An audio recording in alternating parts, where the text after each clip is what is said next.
কিন্তু বারে বারে চাইতাম কি তোমার একটু আদর করতে, পারতাম না। কেন পারতাম না জানো?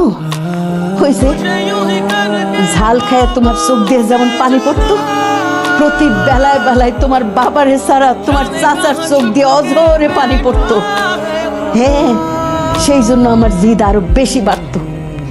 আমি বিভিন্ন তিতা কথা কইতাম তোমারে। কেন কইতাম? অভিমান করে কইতাম। কিন্তু ওই যে ছাদের মধ্যে তুমি যখন আমার জড়ায় ধরলা, আরে কি শান্তি, কি শান্তি। আমার মনে হয়েছিল আমগো রাতুল আমি একটু জড়ায় ধরি, কিন্তু পারি নাই। তুমি যখন চলে যাও তোমার কইটার মধ্যে চাপকায় ধরি। খারাপ কেমনে দেবো তোমারে, কেমনে দেবো? আমার রাঙ্গা ভাইজান আমি পাই